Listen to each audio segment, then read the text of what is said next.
Majority reality shows అన్ని scripted shows అని మనందరికీ తెలుసు.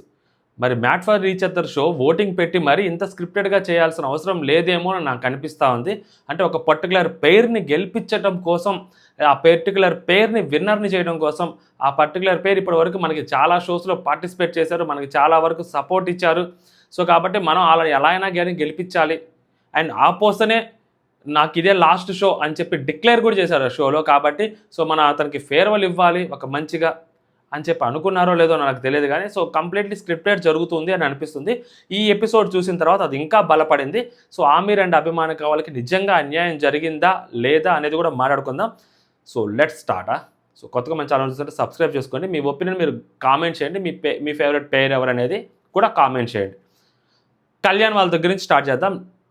నెక్స్ట్ లెవెల్ ఆడారు గెలిచారు. ఎందుకంటే లైక్ అడ్వాంటేజ్ లేకపోయినా కూడా సో ఫస్ట్ గేమ్ ఓడిపోయినా కూడా దాని తర్వాత పెద్ద పంచాయతీ జరిగిన తర్వాత సో దాని తర్వాత మళ్ళీ ఇంకొక పంచాయతీ జరిగిన తర్వాత ఓవరాల్ మైండ్ డిస్టర్బ్ అయిన తర్వాత ఆ కపుల్ కూడా ఇద్దరు అంత మంచిగా అండర్స్టాండింగ్ లేదు, వాళ్ళిద్దరి మధ్య ఎట్ ప్రజెంట్ మాటలు కూడా లేవు అని తెలిసిన తర్వాత ఆ గేమ్ దగ్గరికి వచ్చేసరికి ఆ ఇద్దరు కలిసి ఆ కోఆర్డినేట్ చేసుకుంటూ ఆ గేమ్ ఆడిన విధానం, ఒక ప్లానింగ్ తోటి ఒక ఎగ్జిక్యూట్ చేసిన విధానం ఏదైతే ఉందో సో ఫస్ట్ లెవెల్ని చాలా క్విక్గా ఫినిష్ చేసిన విధానం కానీ సో సూపర్ అనిపించింది. ఇద్దరు నెక్స్ట్ లెవెల్ ఆడారనిపించింది. కాకపోతే వాసంతి గారు ఆ గేమ్ కంటే ముందు జానువాతో మాట్లాడుతున్నప్పుడు సో కొన్ని మాటలు మాట్లాడారు, అవి అంత కరెక్ట్ కాదేమని అనిపించింది. నీకేదో అంటే లైక్ ఇండస్ట్రీలో స్ట్రగుల్ అవుతున్నారు, ఎంత కష్టమో తెలుసా, ఇండస్ట్రీలో సక్సెస్ అవ్వడం ఎంతో తెలుసా, నేను నాకు 2-3 సంవత్సరాలు పట్టింది నేను ఇంత చేసుకోవడానికి, ఇంత సామ్రాజ్యం నిర్మించుకోవడానికి. మరి అలాంటిది నీకు ఇండస్ట్రీలో ఉండాలని నీకు స్ట్రగుల్ అవుతున్నావు, సరే తీసుకొచ్చి నీకు ఒక ప్లాట్ఫామ్లోకి తీసుకొచ్చి నీకు అవకాశం ఇచ్చాను, ఏదో నీకు ఒక భిక్ష పెట్టాను, ఏదో నీకు మొహాన్ని పడేశాను, నువ్వు ఎలా దీన్ని చూసుకో అన్నట్టుగా మాట్లాడుతున్నారు. అంత డామినెంట్గా మాట్లాడాల్సిన అవసరం లేదేమో అక్కడ అనిపించింది. సో ఎందుకంటే లైక్ మీకు అవకాశం వచ్చినా తనకు అవకాశం వచ్చినట్టే, తనకు అవకాశం వచ్చినా మీకు అవకాశం వచ్చినట్టే. ఈ షో గెలిస్తే తనకెంత పేరు వచ్చిందో తనకంటే మీకు కూడా అంతే పేరు వచ్చింది. సో ఇప్పుడు ఒక షో గెలవటం వలన సో లేడీస్కి మీకు ఇంకా బ్రాండ్ ప్రమోషన్స్ మీకు ఇంకా ఎక్కువ వస్తాయి. ఎందుకంటే మీకు లేడీస్ కాబట్టి సొసైటీకి ఎప్పుడు లేడీస్కే ఫర్ ఉంటుంది కాబట్టి మీకు ఇంకా అడ్వాంటేజ్ ఉంటుంది. సో తనను మిమ్మల్ని గెలిపించడం కోసం ఆడుతున్నాడు కదా, సో మీకోసం తను ఆడుతున్నాడు అని మీకు అనిపించట్లేదా? సో ఎందుకు ఇలాంటి మాటలు మాట్లాడడం? ఓకే తను అగ్రెసివ్ అయ్యాడు, సో తను తప్పు చేశాడు, ఇలాంటి షోలో కొంచెం అలా చేయకుండా ఉండాల్సింది అనేది ఓకే, కానీ వేరే ఒక థర్డ్ పర్సన్ దగ్గరికి వెళ్ళి సో ఆ పర్సన్ని తక్కువ చేసి మాట్లాడడం అనేది కరెక్ట్ కాదేమని అనిపిస్తుంది.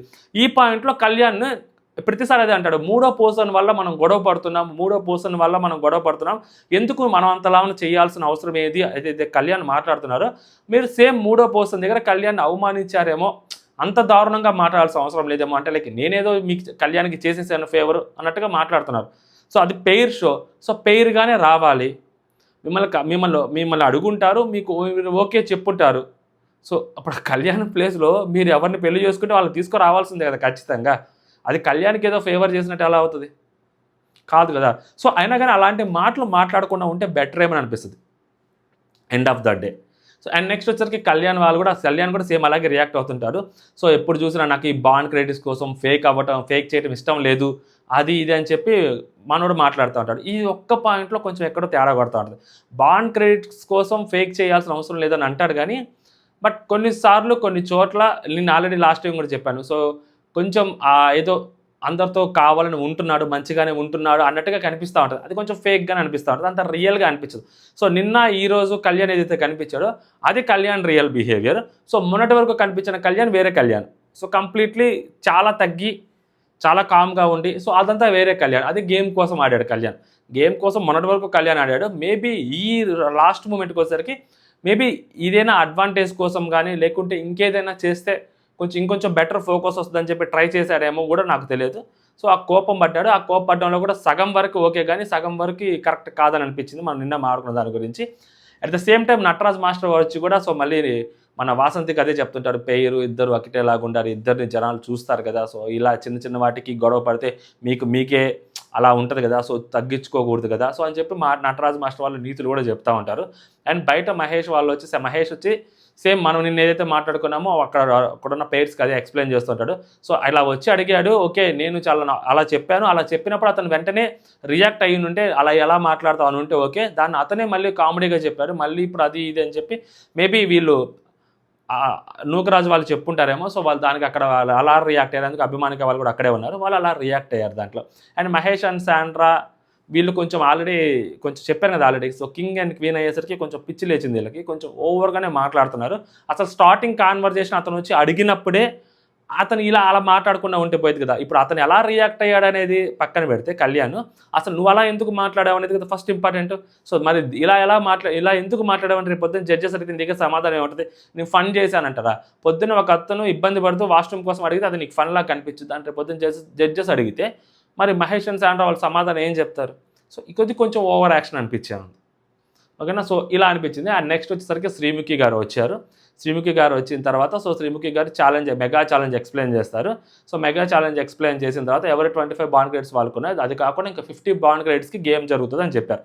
సో మహేష్ అండ్ శాండ్రా వాళ్ళు సెలెక్ట్ చేయాలి. ఫస్ట్ ఒక బ్యాచ్కి, సెకండ్ ఒక బ్యాచ్కి. ఫస్ట్ బ్యాచ్లో ఎవరైతే విన్నర్స్ అయ్యుని ఉంటారో సో వాళ్ళ ముగ్గురిని సెలెక్ట్ చేస్తారు. లైక్ ఆమిర్ అండ్ అభిమాని కానీ, నెక్స్ట్ వచ్చేసరికి నటరాజ్ మాస్టర్ నీతుని, జాను బాలుని సెలెక్ట్ చేసి ఇంకొక పేరు వచ్చేసరికి కళ్యాణ్ వాళ్ళని సెలెక్ట్ చేస్తారు. ఎందుకంటే సో విన్నింగ్ ప్రాబబిలిటీ సెకండ్ బ్యాచ్లో ఉంటే మేబీ వీళ్ళకి ఎక్కువ ఉంటుంది కాబట్టి సో కళ్యాణ్ వాళ్ళని కూడా అక్కడ సెలెక్ట్ చేస్తారు. సెకండ్ బ్యాచ్లో ఆబ్వియస్లీ నూకరాజ్ అండ్ ఆసియా, మన సిద్ధు సోనియా, నెక్స్ట్ వచ్చేసరికి మహేష్ అండ్ శాండ్రా. సిద్ధు సోనియా దగ్గరికి వచ్చేసరికి పాపం ఆ గేమ్ ఓడిపోయిన తర్వాత సిద్ధు పాపం చాలా బాధపడతాడు. సోనియా కొంచెం అంటే లైక్ ఎందుకు అది ఇది నువ్వు అలా వాళ్ళ వైపు ఎందుకు చూస్తున్నావు, మన గేమ్లో ఉండాలి కదా అని చెప్పి. ఎందుకంటే మనకు క్విట్ అయిపోదామా చెప్పు క్విట్ అయిపోదాం అంటే క్విట్ అయిపోదాం అని నింది అమ్మాయి. సో ఎంతైనా కొంచెం మేలీగా ఉంటుంది కదా, అది కొంచెం డిస్టర్బ్ అయి ఉంటుంది. అంటే లైక్ ఎందుకు క్విట్ అయిపోమని చెప్పావు, నేనేమన్నా సరిగ్గా ఆడలేదా, పోనీ నేను ఎఫర్ట్స్ పెట్టలేదా, లేకుంటే నువ్వు వీక్ అయిపోయాను అనుకున్నావా, ఎందుకు క్విట్ అయిపోమన్నావు అంటే నువ్వు ఎప్పుడు చూసినా వాళ్ళ గేమే చూస్తున్నావు, వాళ్ళ బ్లాగ్స్ ఎలా పెడుతున్నారో చూస్తున్నావు, మన గేమ్ గురించి అడుగుతుంటే నువ్వు చాలాసార్లు వాళ్ళ వైపు చూసావంటే అది కాదు, వాళ్ళ ప్రోగ్రెస్ ఎంతవరకు వచ్చిందో చూద్దామని అనుకున్నాను అని చెప్పి మనోడు అంటాడు. లేదు మన గేమ్ మనం ఆడాలి కదా అది ఇది అని చెప్పి మనోడు అంటాడు. పాపం కొంచెం ఫీల్ అవుతాడు. నేను నీ బర్త్డేకే చాలా ఎఫర్ట్స్ పెడతాను మంచిగా చేయడానికి, అలాంటిది మనకి ఈ గేమ్స్ చాలా కొత్త, మన ఇద్దరికి రియాలిటీ షో, మనం గెలవాలనే వచ్చాము, బట్ మనం ట్రై చేశాను, ఎఫర్ట్స్ మాత్రం ఎప్పుడు నేను ఎక్కడ తక్కువ పెట్టలేదు, నా జరిగినంత పెట్టాను ఎఫర్ట్స్ అని చెప్పి మనోడు పాపం ఫీల్ అవుతూ ఉంటాడు. ఆ అమ్మాయి ఓదారుస్తూ ఉంటాడు. కమింగ్ బ్యాక్ టు గేమ్ దగ్గరకు వచ్చేసరికి ఏదైతే ఆ గేమ్ జరుగుద్దో స్వింగ్ అవ్వాలి. ఒక ఉయ్యాలు ఉంటుంది, ఎదురుపక్క హార్ట్స్ ఉంటాయి. సో ఆల్రెడీ టాస్క్ గెలిచిన వాళ్ళు ముగ్గురు ఆడుతున్నారు కాబట్టి వాళ్ళకి అడ్వాంటేజ్ ఏంటంటే ఒక హార్ట్ ఆల్రెడీ పెట్టుంటారు, వాళ్ళు ఇంకా 2 హార్ట్స్ మాత్రమే పెట్టాలి. కళ్యాణ్ వాళ్ళకి పాపం 0 హార్ట్స్ ఉంటాయి, ఎందుకంటే వాళ్ళు గేమ్ గెలవలేదు కాబట్టి. ఇప్పుడు ఒకళ్ళు వెనక నుంచి పుష్ చేస్తే వాళ్ళు ఉయ్యాల ఊగుతూ వెళ్ళి ముందు ఒక నెట్ ఉంటుంది, ఆ నెట్లో ఉన్న హార్ట్ని కింద పడేస్తే ఆ హార్ట్ తెచ్చుకోవాలి. ఆ హార్ట్ తెచ్చుకొని అక్కడ ఫిక్స్ చేయాలన్నమాట. మిగిలిన 3 పేర్లు 2 పెట్టాలి, కళ్యాణ్ పేరు మాత్రం 3 పెట్టాలి. సో ఈ గేమ్లో మనం బాగా జాగ్రత్తగా గమనిస్తే ఆ స్వింగ్ అయ్యే వాళ్ళు ఎవరైతే ఉంటారో వాళ్ళకి ఉన్న advantage so Aamir and Abhimanika వాళ్ళకి మాత్రమే ఉంది. దాంట్లో అభిమానిక గారికి ఉంది, ఎందుకంటే దాంట్లో హైట్ అడ్వాంటేజ్ ఉండాలి, lean advantage. So height lean advantage ఉన్న ఏకైక పర్సన్ అభిమానిక గారు. అండ్ ఆ స్వింగ్ చేసే వాళ్ళకి కొంచెం ఆ స్ట్రెంగ్త్ ఉండాలి. ఆ స్ట్రెంగ్త్ ఎవరికి ఎక్కువ ఉందంటే కళ్యాణ్కి ఎక్కువ ఉంది. ఓకేనా. సో స్ట్రెంగ్త్ డిసడ్వాంటేజ్ ఎవరికి ఉంది మొత్తం ఆ 8 మందిలో అభిమానిక గారికి ఉంది. సో ఆవిడ అంత గట్టిగా పుష్ చేయలేరు. అప్పుడు గేమ్ ఎలా ఆడాలి, అభిమానిక గారు స్వింగ్ అవ్వాలి, ఆమీర్ గారు దొయ్యాలి, అది పుష్ చేయాలి. స్టార్టింగ్ నుంచే ఆమీర్ గారు నేను ఊగుతా అని చెప్పి ఆయన ఊగింటే మధ్యలో ఆయనకి ఎక్కడంత వద్ది. సో ఆవిడని గట్టిగా పుష్ చేస్తే 2-3 సార్లు స్వింగ్ చేస్తే 4వ సారి ఈజీగా ఆవిడకున్న హైట్తో ఆవిడ పడేస్తుంది కదా. ఆవిడ తర్వాత అర్థం చేసుకున్న తర్వాత కొంచెం సేపు వీళ్ళు మళ్ళీ కొంచెం సేపు ఆయన యాక్చువల్గా పుష్ చేయొచ్చు, అతనే కొంచెం ఎఫర్ట్స్ తీసుకొని కొంచెం ఆగి పుష్ చేయొచ్చు, ఎందుకంటే వేరే వాళ్ళంతా ఫాస్ట్గా ఆడట్లేదు. అభిమానిక గారికి చాలా హైట్ అడ్వాంటేజ్ ఉంది. సో అది యూస్ చేసుకోవచ్చు, బట్ ఆ యూస్ చేసుకోలేదేమో, మధ్యలోకి వెళ్ళాక యూస్ చేసుకున్నారు. బట్ కళ్యాణ్ వాసంతి వాళ్ళు చాలా ఫాస్ట్గా గేమ్ ఆడారు. సో కళ్యాణ్కి ఉన్న స్ట్రెంగ్త్ ఆ పుష్ చేసేదానికి చాలా గట్టిగా పుష్ చేయగలుగుతారు కాబట్టి సో వాసంతిని చాలా ఫాస్ట్గా పుష్ చేశారు. అండ్ గేమ్ చాలా క్విక్గా ఫినిష్ చేశారు. 3 పిట్ని పెట్టేశారు అనమాట. ఆల్రెడీ ఆ డిసడ్వాంటేజ్లో ఉన్నా కూడా ఆ 3 హార్ట్ సింబల్స్ని చాలా క్విక్గా ఫినిష్ చేశారు. సో కళ్యాణ్ వాళ్ళు ఫస్ట్గా ఫినిష్ చేశారు. నెక్స్ట్ వచ్చేసరికి ఆమీర్ అండ్ అభిమానిక వాళ్ళు సెకండ్ ఫినిష్ చేశారు. అండ్ థర్డ్ వచ్చేసరికి జాను బాను వాళ్ళు కూడా ఫినిష్ చేశారు. అండ్ నటరాజ్ మాస్టర్ వాళ్ళ దగ్గరికి వచ్చేసరికి పాపం వాళ్ళు ఫినిష్ చేయలేకపోయారు, ఎందుకంటే లైక్ అది చాలా కష్టం, ఇద్దరు వెయిట్ ఉంటారు, పుష్ చేయాలంటే చాలా కష్టము, స్ట్రెంత్ అవసరము. సో అది ఇద్దరికి ఆ గేమ్ పరంగా ఇద్దరికి డిసడ్వాంటేజే. సో ఇంకా ఆయన పడిపోతున్నాడు, లేస్తున్నాడు, పాపం చాలా కష్టపడుతున్నాడు నటరాజ్ మాస్టర్, కనిపిస్తూ ఉంది నటరాజ్ మాస్టర్ కష్టం క్లియర్గా. కాకపోతే శ్రీముఖి గారు ఇంకా మీ వల్ల అవ్వకపోతే కనీసం ఒక 2-3 ఫౌల్స్ ఎక్స్ట్రా చేసైనా కానీ చేయండి, అప్పుడు కొంచెం ఇంకా మధ్యలో కూర్చొని ఊగుతూ సో ఫైనల్గా ఆ గేమ్ ఫినిష్ చేస్తారు. 4th ప్లేస్లో వీళ్ళు ఫినిష్ చేస్తారు. దాని తర్వాత ఇంకొక బ్యాచ్ వస్తారు. సో దాని తర్వాత ఇంకొక బ్యాచ్ వచ్చి వాళ్ళు కూడా గేమ్ స్టార్ట్ చేస్తారు. దాంట్లో Nookaraj and Asia, next Siddhu Sonia, Mahesh and Sandra. So వీళ్ళ ముగ్గురు ఆడుతూ ఉన్నప్పుడు యాక్చువల్గా అది స్ట్రైట్గా నిలబెట్టి దోస్తే దాంట్లో ఎక్కువ అడ్వాంటేజ్ ఎవరికి ఉంటుంది, నూకరాజ్ అండ్ ఆసియా వాళ్ళకి చాలా గేమ్ ఫినిష్ చేయగలుగుతారు. ఎందుకంటే ఆసియా చాలా లీన్ ఉంటుంది, వెయిట్ కూడా చాలా తక్కువ ఉంటుంది కాబట్టి, అండ్ హైట్ తక్కువే కానీ బట్ లీన్ ఉంటుంది కాబట్టి కొంచెం పుష్ చేయగలిగితే అమ్మాయి చేయగలుగుతుంది. And next Mahesh and Sandra వాళ్ళ కూడా కొంచెం వీళ్ళకి కూడా అడ్వాంటేజ్ ఉంటుంది. సో మహేష్ కొంచెం పుష్ చేస్తే మన శాండ్రా ఈజీగా తీసుకురావచ్చు. బట్ అన్ఫార్చునేట్లీ శాండ్రా గారు కింద పడిపోతారు, గేమ్ని పాస్ చేస్తారు. శాండ్రా గారు పడిపోయినప్పుడు గేమ్ని పాస్ చేస్తారు కంప్లీట్గా. ఆవిడ అసలు లేవలేని స్థితిలో ఉండేసరికి ఇంకా డాక్టర్ వస్తారు, చెక్ చేస్తారు, ఇంకా మీరు ఆడలేరంటే సో నేను ఒక్కనే ఆడతానంటారు. ఇద్దరు కలిసి ఆడాలి, ఒకళ్ళు ఆడటం కష్టం అని చెప్పి. ఒకళ్ళు ఆడితే ఎలా ఆడతారు, అక్కడ నిలబడి వెనక నుంచి వెళ్ళి పుష్ చేసుకుంటూ వస్తారు, అది అయ్యే పని కాదని చెప్పి శ్రీముఖి అంటది. సో డిస్క్వాలిఫై చేస్తారు వాళ్ళిద్దరిని. వాళ్ళు ఇంకా నెక్స్ట్ వీళ్ళిద్దరి మధ్య గేమ్ జరుగుతూ ఉంటుంది. నూకరాజ్ అండ్ ఆసియా వాళ్ళు ఫినిష్ చేస్తారు. దాని తర్వాత వచ్చేసరికి సిద్ధు సోనియా వాళ్ళు ఫినిష్ చేస్తారు ఈ గేమ్ని. ఓకేనా. ఇప్పుడు ఓవరాల్గా ఈ ఫస్ట్ గేమ్ అయిపోద్ది. మెగా ఛాలెంజ్లో ఫస్ట్ ఛాలెంజ్ అయిపోద్ది. మెగా ఛాలెంజ్లో ఫస్ట్ ఛాలెంజ్ అయిపోయినప్పుడు సో ఫస్ట్ ప్లేస్లో ఎవరుంటారు, కళ్యాణ్ వాసంతి వాళ్ళు ఫస్ట్ ఫినిష్ చేస్తారు. సెకండ్ ఫినిష్ చేసింది ఎవరు, Aamir and Abhimanika. And third finish చేసింది ఎవరు, Banu Janu. And fourth finish చేసింది ఎవరు, Nookaraj and Asiya. Fifth finish చేసింది ఎవరు, Nataraj master, Neetu master. Sixth finish చేసింది ఎవరు, సిద్ధు సోనియా. సో ఫౌల్స్ తోటి మొత్తం క్యాలిక్యులేట్ చేసుకున్నా కూడా ఇదే ఆర్డర్ ఉందన్నమాట. ఫస్ట్ గేమ్ ఇలా జరిగింది. ఓకేనా. ఇప్పుడు సెకండ్ లెవెల్కి వెళ్ళాలి. ఈ సెకండ్ లెవెల్లోనే ఇంత అన్యాయం చేస్తారు made for each other team అని అనుకోవాలి. ఎందుకు అసలు ఈ టాస్కే వర్స్ట్ టాస్క్, సపోర్టింగ్ టాస్క్. పోనీ సపోర్టింగ్ టాస్క్ ఏదైనా కానీ ఒకలాగా ఉంటుందంటే ఇది కంప్లీట్లీ వేరేలాగా ఉంది. ఈజీగా ఒక పేరుని టార్గెట్ చేసి ఆ పేరుని పక్కకు పెట్టేసే టాస్క్. మేబీ అభిమానిక వాళ్ళు గెలవరు, ఆమిర వాళ్ళు అసలు ఆ పేరే గెలవదు అని చెప్పి మేబీ ఫిక్స్ అయ్యి ఉంటారు. బట్ అన్ఫార్చునేట్లీ వాళ్ళు 1 by 1 కళ్యాణ్ వాళ్ళతో గెలిచారు ఫస్ట్ దాంట్లో.